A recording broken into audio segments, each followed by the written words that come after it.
Hi, I'm Tim. Welcome to our channel and thanks for logging on. Today we're discussing the Grand Seiko Spring Drive 200-meter diver, the SBGA229. You can see this latest generation, SBGA229, and purchase it on our website. Subscribe to our YouTube channel if you enjoy these videos, and please click on the card in the upper right-hand corner of the screen at any time during this video to see our full sales listing for this dive watch with additional accessories included in the sale, high-resolution images for your desktop, and naturally complete pricing details for this Grand Seiko Spring Drive diver. So 2012 marked the debut of the SBGA 229. The key change in 2017, the origin of this model, was the replacement of the standalone Seiko at 12 o'clock with a standalone Grand Seiko, a branding change that was a big deal internally. Substantively, it doesn't change much about the watch, but Grand Seiko showing its corporate pride, and this is the latest model. Still 44.2 millimeters across the round of the case, not including the crown or the crown guards. The watch is a manageable 14 millimeters thick with a generously rounded bezel profile, so it wears a little bit thinner than 14 millimeters would suggest. It shouldn't have too much trouble with the dress cuff. From lug to lug, and I am talking a true lug-to-lug measurement, 50.6 millimeters. If you add the solid end links to the bracelet, you get a more substantial 53.9, but you will note the apertures for use of a strap tool to rapidly swap this watch over to a NATO or a rubber strap, or one of many OEM and aftermarket options. Should you wish to, the lug spacing of this watch is 22 millimeters, which will yield a universe of options as this is a popular standard size. The bracelet is nicely made and the clasp is probably a little bit overkill from an engineering standpoint, but let's look at both in detail. Now, the bracelet is beautifully finished. It doesn't look like a Rolex Oyster, which I appreciate deeply, as there are too many three-link designs that appear to be clones of the famous Rolex model. This one's a little bit more silken on the wrist. If we get closer and focus right in, you can see that the finish is actually quite attractive and more delicate than one you'll find on a contemporary and fairly industrial Rolex or Omega bracelet. There's a gorgeous hairline bevel along the flank that reminds me of products from Audemars Piguet or even Patek Philippe, and you'll note that there is an accenting of polish amid the satin finish on the top that is quite attractive. The links themselves aren't quite as thick as what you'll find on a contemporary three-link Planet Ocean or Rolex Oyster bracelet, and you will find that that results in a lighter, airier feel on the wrist. It's objectively a little bit more comfortable. And ergonomically, the watch is in the right place with scalloped portions between the links on the underside to avoid pinching skin and pulling hair. One element where the watch does show its price advantage engineering is where you can see the pins and sleeves are used for sizing. Now, they use the same fallback that Patek Philippe does because Patek uses the same system on the Nautilus.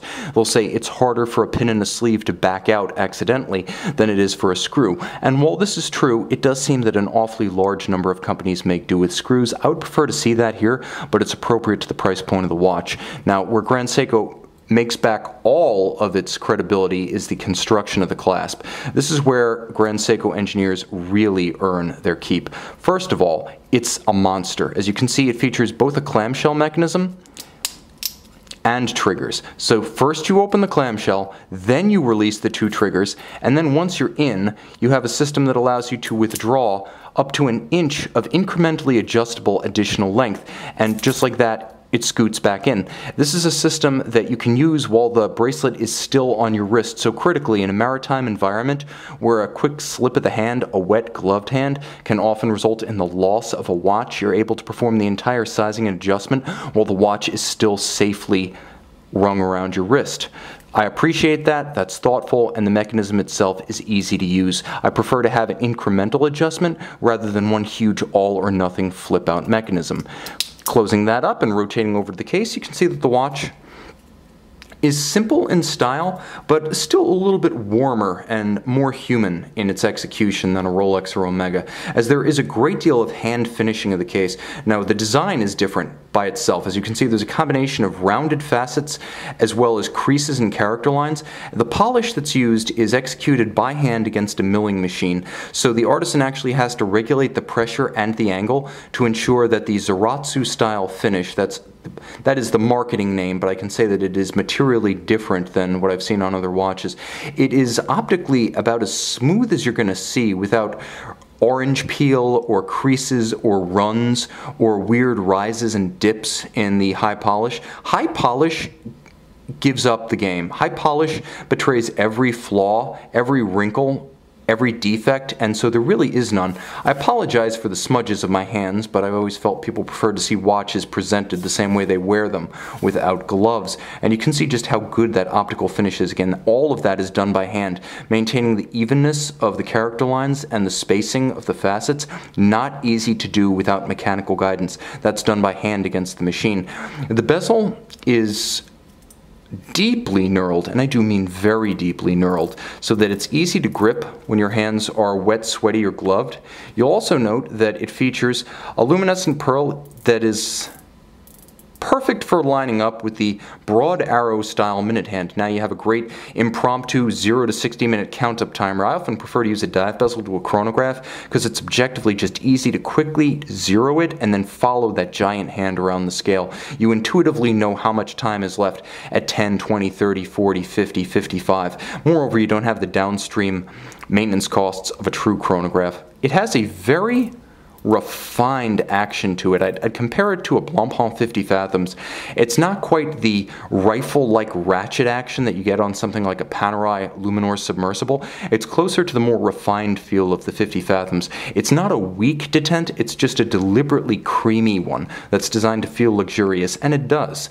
You can also see that the dial is beautiful in its execution. Simple but beautiful. First, let me focus on the hands, which are straight-grained and have a gorgeous satin top. Seiko and Grand Seiko dials always punch above their weight, and this one is no exception. All applied indices, beautifully polished. The dial base itself is a gloss black, but it doesn't have any issues with glare. In my experience with the 229 and its predecessor SBGA229, I found that legibility is a real highlight with these watches, and there will be a loom shot at the end of the video.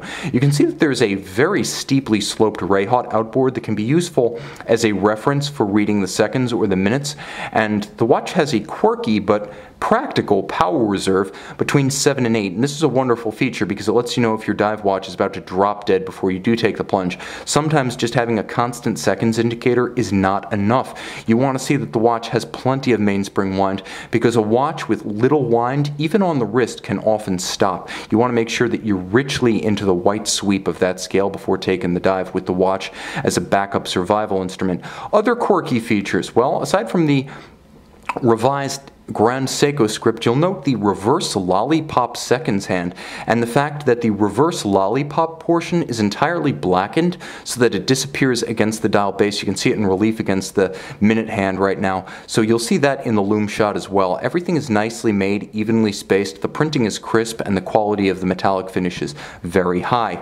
Now the watch features a screw-down crown, a screwed-in case back, 200-meter water resistance, and when you pull the crown out, you can activate the hacking seconds function of the 9R65 Spring Drive movement. Now, Spring Drive is a special system because you'll note there are absolutely no stutters or steps in that seconds hand.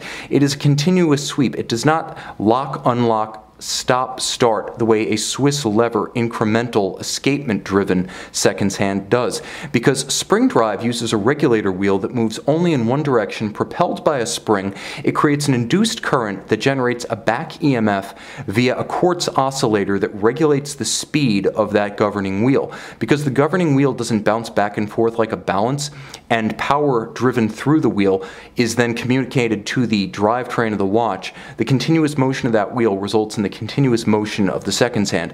If the wheel moves too quickly, the back EMF, as regulated by the quartz oscillator, will slow down the wheel. If the wheel slows down too much, the back EMF, or the electromagnetic force, will be reduced, allowing the wheel to speed up. The result is a quartz-regulated, mechanically driven, there is no battery, there is no motor, timing system that is unique to Grand Seiko. Piaget's played around with something similar, but they seem to be having difficulty serializing it, and I'm not surprised, as it took the years from 1977 until 1999 for the first version of Spring Drive to make it to market, and it wasn't until 2005 that we saw an automatic version of Spring Drive. Other than the weirdly smooth seconds hand, what's the benefit? Well, timing precision is. You can get the accuracy of a quartz watch in a mechanically driven, watchmaker assembled, watchmaker serviced, watchmaker regulated movement. So the watch can keep time to plus or minus 15 seconds per month. Compare that to the COSC chronometer certification, which is plus 6 seconds, minus 4 seconds per day. And I think you'll see the beauty of the spring drive mechanism. When you wind the watch, you will note that the power reserve moves rather quickly, though it does have a 3-day reserve de marche.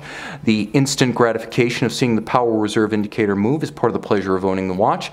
And while it features hacking seconds, it also features, let's roll through the danger zone real quick, it also features a quick set mechanism for the date, so if the watch should run down or encounter an irregular length month, you do have the ability to rapidly correct the date using the quick set functionality.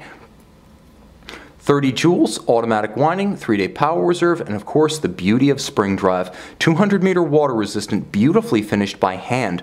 This is a wonderful watch from one of the great houses in high horology.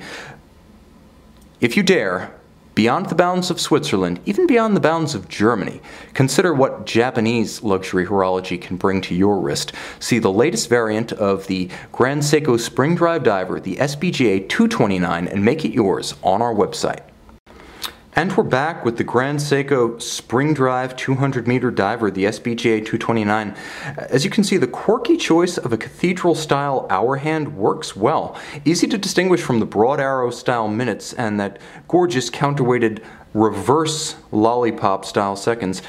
The bezel, as you can see, beautifully blazoned and easy to line up with the minute hand, makes this a practical timing instrument by day or night. See it by the light of day on our website.